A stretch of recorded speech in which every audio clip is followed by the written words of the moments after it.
कि घर के जो मुसीबत हैं उसको बचाने की क्षमता किस पौधे पर है, क्या करना चाहिए। देखिए, मैं जिस पौधे की बात कर रही हूँ, जिस वृक्ष की बात कर रही हूँ, इसके बारे में आप सभी ने सुना होगा। अत्यंत गुणकारी, अत्यंत फलदायक ये वृक्ष है, जिसके जन्म मात्र से मनुष्य के पाप मिट जाते हैं, जिसके दर्शन मात्र से मानव के पाप मिट जाते हैं। बेलपत्र की जो वृक्ष है, बेलपत्र के जो पौधा है, उस वृक्ष का एक दर्शन मात्र से आपके पाप खत्म हो जाते हैं। इस बेलपत्र की वृक्ष की महिमा जितना बोला जाए, जितना वर्णन किया जाए उतना कम है। देखिए, कहते हैं जिस घर के आसपास बिल्व पत्र हो, जिस घर के आसपास बेलपत्र के वृक्ष हो, उस घर में सांप बिच्छू आदि कभी प्रवेश नहीं कर सकते। बेलपत्र के आसपास वो आ ही नहीं सकते। इसलिए अपने घर के आसपास बेलपत्र का जो वृक्ष है उसका रोपण अवश्य करिएगा। जीवन में व्यक्ति ने अगर एक बार भी बेलपत्र रोपण किया, उसके अनंत पाप मिट जाते हैं। बेलपत्र के वृक्ष रोपण करने से भगवान शंकर आपसे खुश हो जाएंगे। अगर जीवन में संभव हो सका, किसी मंदिर के प्रांगण में जाकर के एक बेलपत्र के वृक्ष को रोपण करिएगा और असर आप स्वयं देख पाएंगे। और पुजारी जी रोज उस बेलपत्र के वृक्ष से बिल्व पत्र तोड़ करके भगवान को अर्पण करेंगे, उसका फल आपको मिलेगा।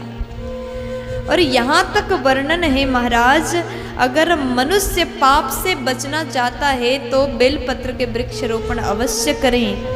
और कहते हैं मृत शरीर जो होता है, जब व्यक्ति का मृत्यु हो जाए, मृत शरीर को शमशान ले जाते समय अगर मृत शरीर को, मृत शव को मनुष्य कंधे पर उठा करके जब शमशान घाट ले जाते हैं, उस समय अगर गलती से भी बेलपत्र के छांव से मृत शरीर को निकाला जाए, केवल छांव मात्र पड़ने से उस व्यक्ति को भगवत धाम प्राप्त हो जाता है।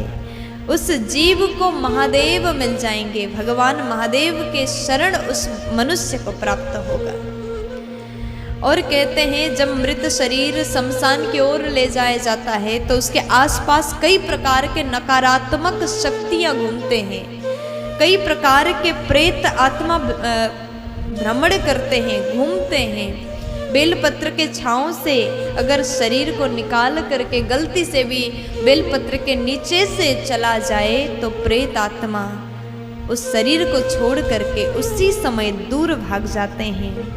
इसलिए बेलपत्र की विशाल विशेष महिमा है, जितना वर्णन करो उतना कम है। और कहते हैं कि अपने घर के आसपास बेलपत्र अवश्य लगाएं। आजकल के समय में तो और ज़्यादा ज़रूरी है, क्योंकि आजकल बहुत ज़्यादा प्रदूषण हवा में फैलता है, जिस प्रदूषण के माध्यम से हम लोग बहुत ज़्यादा बीमार पड़ते हैं। बहुत जल्दी जल्दी सर्दी, जुकाम, बुखार ये सब हो जाता है। क्यों? क्योंकि वायु जो है वो स्वच्छ नहीं है, प्रदूषण बह रहा है, जिसके असर से मनुष्य बहुत ज़्यादा बीमारी से लड़ रहा है। इसलिए वृक्षारोपण करिएगा। वृक्ष जितने ज़्यादा मात्रा में होंगे उतना ज़्यादा हम लोग स्वस्थ रहेंगे। वृक्षारोपण बहुत बड़ा फल मिलता है, केवल धार्मिक हिसाब से ही नहीं। अगर आपको स्वच्छ वातावरण चाहिए, आपको स्वच्छ हवा चाहिए, तो एक वृक्ष तो अवश्य लगाएं। हर साल आपके घर में जितने सदस्य हैं उतने वृक्षारोपण आप करिएगा। और बेलपत्र में तो इतना सुंदर गुण है, बेलपत्र के आसपास बहने वाले हवा में जो प्रदूषण है, दूषित हवा को भी फिल्टर करने का काम, स्वच्छ करने का काम बेलपत्र के वृक्ष करता है। इसलिए बेलपत्र का वृक्ष अधिक संख्या में होना बहुत जरूरी है। वायुमंडल को ये स्वच्छ करता है, और जिसने बेलपत्र का दर्शन किया वो धन्य हो गया। और जिसने एक बेलपत्र भगवान शंकर को अर्पण किया वो प्रभु के प्रिय बन जाता है। बेलपत्र की जो महिमा है, इस पौधे को अपने घर में लगा दोगे तो हर प्रकार के दुख, मुसीबत, परेशानियां ये बेलपत्र हरण करता है। इसलिए इस बेलपत्र का वृक्ष घर के आसपास अवश्य लगाएं, गमले में लगाएं, सीधा जमीन में लगाएं, जैसा संभव हो आप अवश्य लगाएं। हर रोज बेलपत्र में जल अर्पण करें। इसकी जो फल है ये बहुत सुंदर फल है। जिसके घर में भूखे को भोजन और प्यासे को पानी मिल जाए, आपके दरवाजे पर कोई भूख से तड़पता हुआ आए और आपने उसे डांट करके भगा दिया तो आपके घर में कभी भगवान खुश नहीं हो सकते। कोई आपके घर में आकर के पानी मांगता है और आपने जल भी पान नहीं कराया तो आपके घर में कभी लक्ष्मी जी आ ही नहीं सकती। अगर आप सभी के सेवा करने के भाव लाते हो अपने मन में, भूखे को भोजन खिलाते हो, प्यासे को पानी पिलाते हो, तो आपके घर में लक्ष्मी मैया अति कृपा करेंगी, प्रसन्न होकर के निवास करेंगी। कहते हैं ऐसे घर में किसी भी प्रकार के बीमारियां नहीं आती जिस घर के लोग दुखी गरीब का सेवा करते हैं। और ऐसे घर में अग्नि का प्रकोप भी नहीं हो सकता, कभी अग्नि से भय नहीं हो सकता। अग्नि का प्रकोप ऐसे घरों में नहीं होगा जो दूसरों का सेवा करते हैं।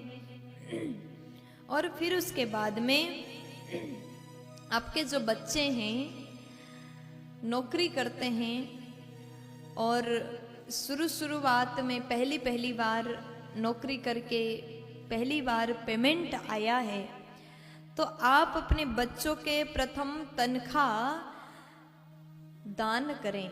जितना आपके बालक ने कमाया पहली बार की जो तनख्वाह है उसमें से कुछ हिस्सा निकाल करके गरीब को दान कर दें। गौ माता के लिए आप खर्च करें, छोटी कन्याओं के लिए खर्च करें। अगर आप ऐसा करते हैं तो आपके जो बेटा है उनके नौकरी में सदैव बढ़ोतरी होगी, कभी भी धन की कमी उसको नहीं होगी। अगर ऐसी नियम आप बनाते हैं कभी किसी प्रकार के दुख नहीं आ सकता। और आप अपनी बेटी का जब विवाह करते हैं ना, जब आप अपनी बच्ची का शादी करते चाहते हैं कि मेरी बेटी ससुराल में जाकर के राज करे, मेरी बेटी के जीवन में किसी प्रकार के कष्ट ना आए, दुख ना आए, तो आपको आपकी जब बेटी का शादी हो जाए और ससुराल जाए, ससुराल जाने के बाद में जो कन्या जो बेटी अपनी गृहस्थ जीवन में प्रवेश करती है और चाहती है कि मेरे गृहस्थ जीवन सदैव सुंदर रूप से चले, कभी भी किसी भी प्रकार के दुख ना आए, तो उस बेटी को क्या करना चाहिए? जब पहली बार ससुराल जाए और सास द्वारा पति द्वारा जो कुछ भी उसको द्रव्य दक्षिणा मिला, मुंह दिखाई में कुछ भी भेंट मिला, उसमें से 10% अपने मन से निकाल करके गरीब को दे दो। कुछ हिस्सा निकाल करके गौ सेवा में लगा दो, छोटी छोटी कन्याओं को भोजन करवा दो। अगर आप गृहस्थ जीवन की शुरुआत इस प्रकार करते हैं, ये विवाह गृहस्थ जीवन की पहली शुरुआत है, प्रथम सीना है, प्रथम श्रेणी है। अगर आप ऐसा करते हैं तो आपके जो गृहस्थ आश्रम है बहुत अच्छे से चलेगा, कभी भी किसी भी